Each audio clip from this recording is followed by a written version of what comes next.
Okay, so somebody asked me how to find the p-value on this kind of question. And in the week, I'm recording this in the fall of 2022. I'm not thinking I'm going to change that WebAssign assignment much.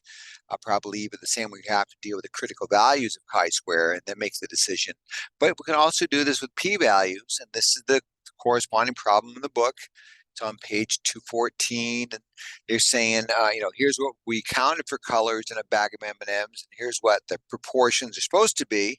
So HO says, yeah, this is no different from published what they're supposed to be, published rates or published proportions, percentages of each color. And then H1 is, no, it doesn't follow that. Something's up. We got too many browns, say. I don't know.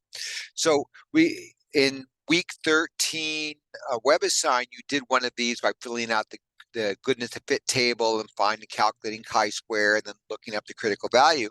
We could have also done this with the calculator, and the calculator I'm going to point you to is here in Canvas and in online tools, or in the tools. I've got this page, and see it says goodness of fit tests. If we click on that, that'll take us to this goodness of fit test page. And all you need to do, we're considering those hypotheses, but all you got to do is type in what you see in here. Here, let me slide this over a little bit so we can see it. So I'm going to put in the observed frequencies, which is 67 browns and 35 yellows, 44 reds, and 18 oranges, and 26 greens, and 10 blues. I think that's all the colors.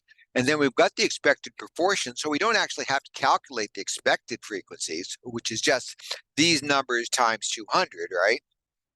We can just type in the decimals for this calculator.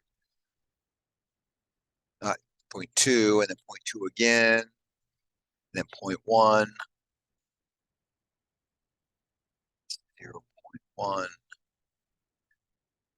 and 0.2, and then we'll calculate it. And notice it fills in the expected. It tells us what the chi-square test statistic. It tells us the degrees of freedom. Not that we need this because we get a calculator doing it. And that's the p-value.